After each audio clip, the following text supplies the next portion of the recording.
Former South Bend, Indiana Mayor Pete Buttigieg believes that the Democratic primary will end up being a race between him and Elizabeth Warren.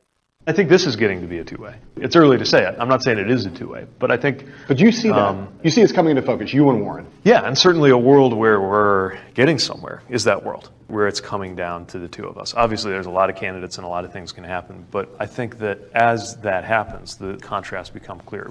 Look, the contrasts are real. They're substantive, respectful policy contrasts, but they're real. All right, so that's Buttigieg saying that, hey, look, it's just going to be pretty much down to me and Warren, right? So ridiculous for a couple of reasons, right? And I'm going to lay those out. So for one, Pete Buttigieg says, well, it's going to be between me and Warren because nobody else essentially it matters. We have the policy discussions. Wait, what about Bernie Sanders? Bernie Sanders has incredibly detailed policy positions. Look, even Andrew Yang has his own policy positions, which, look, some of which I agree with, some of which I disagree with. And so why not talk about him?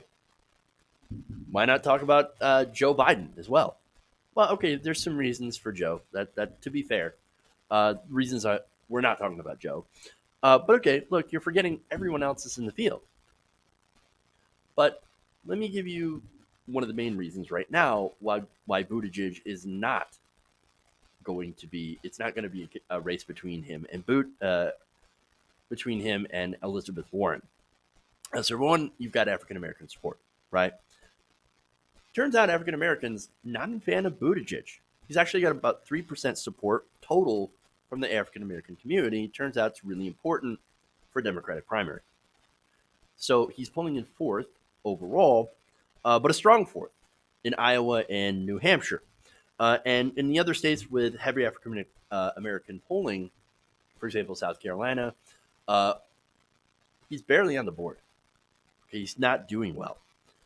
He actually does do well, however, with educated, white, affluent Americans. You know who else does really well with college-educated, affluent white Americans? It's Elizabeth Warren. So, look, they've got kind of that same demographic, and you know what? They also share that demographic with Kamala Harris, as well as Beto O'Rourke, which Beto O'Rourke, of course, has just left the race. So Kamala Harris's campaign kind of falling apart right now. In fact, she's just fired for all of her New Hampshire staff, so that's gone. And Beto O'Rourke, as you said, or as I said earlier, as you might have noticed, dropped out on Friday. He's done. He's done. Beto went back to Texas. So now a lot of that support from Kamala Harris failing went to Pete Buttigieg. So now what's interesting here is the second choice, right? It's what we call the second choice candidates, right? So now Elizabeth Warren is the second choice candidate for a lot of Bernie Sanders supporters. Okay. Now, the thing is that Buttigieg happens to be the second choice of a lot of current Warren supporters. So, well, that's very interesting, right? So I don't think it's going to be down to them. At this point, Buttigieg and Warren kind of share the same base. Interesting. So now, I think that when Biden falls, that base is going to end up being split between Buttigieg and Warren. And I believe that Warren will win out. For one, again, African American voters are really, really important. Biden right now has the older African Americans on his side. They are not on the side of Mr. Buttigieg. He has about 0% support from older African Americans. And Warren, look, Warren doesn't have them right now because, again, they're for Biden.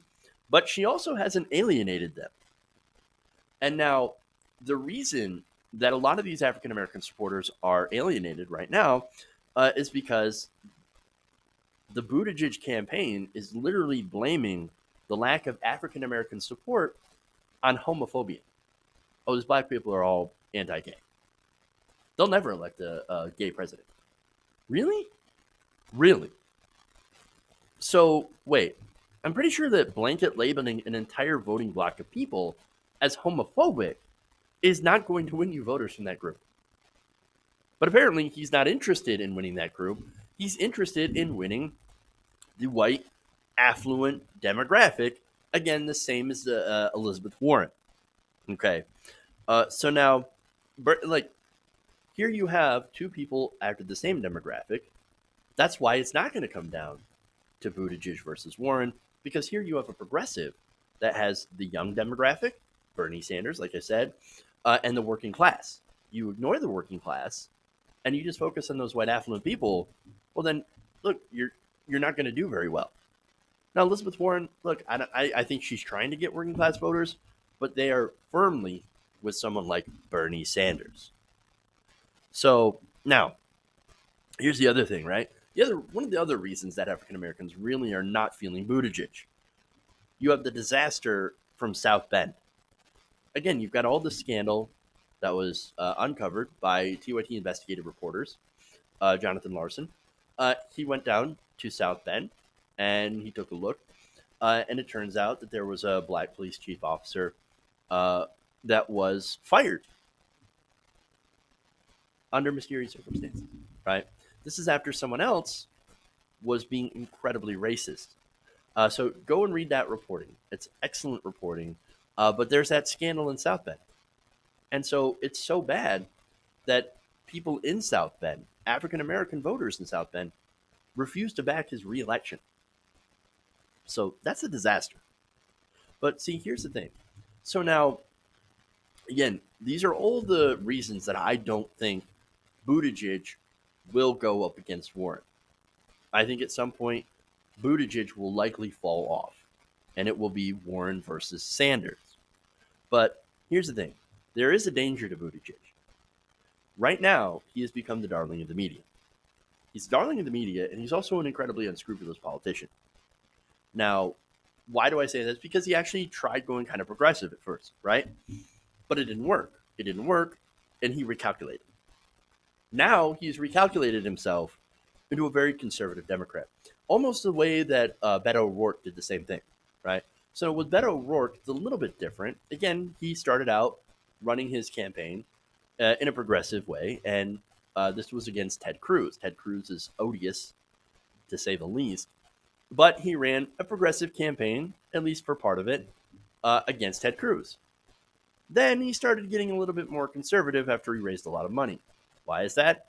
Well, because once he got enough name recognition and enough buzz and excitement about him for running what I thought was an excellent grassroots campaign, he brought in the Obama people. They came in, his old team left, not part of the conversation anymore, not part of the campaign anymore, and it changed immediately to being the establishment. And of course, people not interested in the establishment, but they filled his head full of things like, oh, you're the next JFK. You're so presentable. People are going to love the centrist message. So Beto backed off of Medicare for All. Beto backed off on all of his progressive policies. Yes, he actually did pretty well with gun control, and got to give him credit for that. But at the same time, he lost his original way of campaigning, his mode of campaigning. He lost the fire, right? And he became the establishment. Now, Beto, I think that he made a huge mistake, but he's young, and he might be able to recover from this and get back to what made him special in the first place. It made him interesting in the first place. With Mayor Pete, there is no such thing. Mayor Pete immediately went back on Medicare for All. Why is that? Because he got a ton of money from the healthcare industry. And I'm going to get into that in another segment. But here's the thing. He doesn't believe in Medicare for All. He has recalculated his position on numerous different things. And the reason, of course, is that he's awash in healthcare industry cash. He's the new darling of establishment Democrats. And that's why you see fawning article after fawning article, push poll after push poll. You have pundits saying, oh, Buttigieg all the way.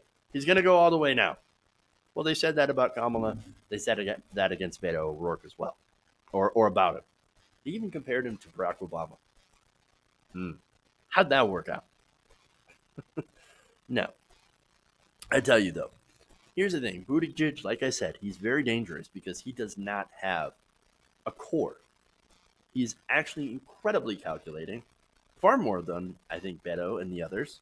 And I think he will do anything he can and say whatever he can to overtake Sanders and Warren.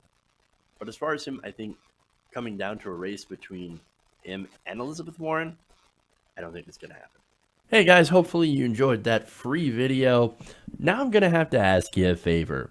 Between the demonetization and the YouTube algorithm messing around with view counts, etc., we're having a hard time adjusting to the new YouTube reality, which is where you guys come in.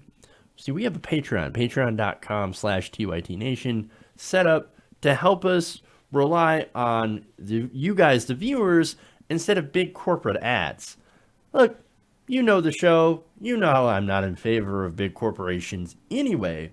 So help us transition away from relying on the ad model to pay the bills and sign up to be a patron, patreon.com/TYTNation. That goes a long way to help us keep the lights on. And you guys will know that you're supporting independent progressive media.